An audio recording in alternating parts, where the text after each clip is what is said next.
Chapter 26. Conversation with Hal.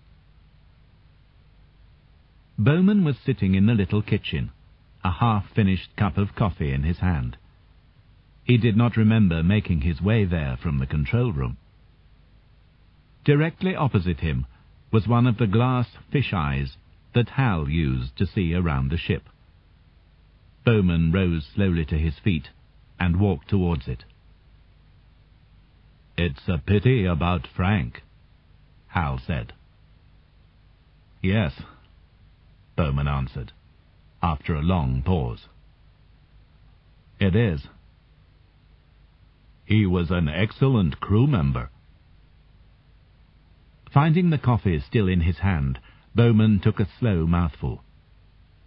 Had it been an accident, caused by some failure of the vehicle controls? Or was it a mistake by Hal? The only other possibility was that Hal had killed Frank. Bowman found the idea strange, but he had to consider it. If it was true, he was in terrible danger.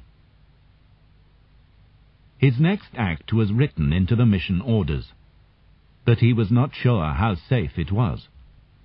If either crew member was killed, the other man had to replace him at once from the hibernators. Whitehead was first on the list, then Kaminsky, then Hunter. The waking up process was under Hal's control, so he could act if both his human colleagues were dead. But Bowman could also take control if he wanted to. He also felt that one human companion was not enough. He decided to wake up all three of the hibernators. In the difficult weeks and months ahead, he might need all the help he could get. "Hal," he said, "give me hibernation control on all the units." "All of them, Dave?" "Yes." "May I remind you that only one replacement is needed?" "I know that, but I prefer to do it this way." "Are you sure it's necessary to wake up any of them, Dave? We can manage very well by ourselves."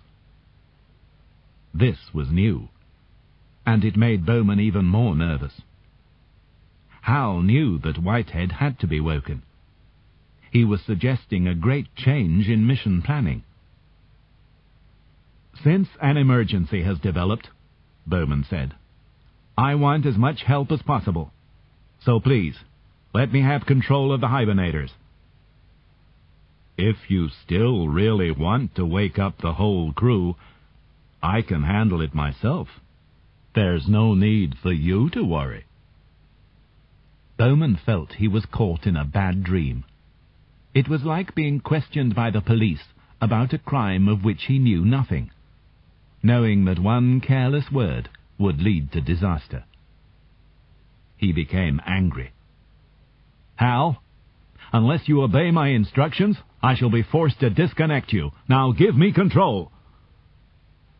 Hal's surrender was as total as it was unexpected. "Okay, Dave," he said. "You're certainly the boss. I was only trying to do what I thought best." As Bowman slid open the door of Whitehead's hibernator, he felt the cold air strike him in the face. The screen, a copy of the one in the control room, showed that everything was perfectly normal. He pressed the button on the wakener. There was no sound, no sign that anything had started to happen, but the curves on the screen began to change their shape. In about 10 minutes, Whitehead would wake up. And then two things happened at the same time. Both were very small changes, hardly noticeable. But after 3 months on Discovery, Bowman knew his ship well. First, the lights became slightly unsteady for a moment, which always happened when any piece of equipment started up.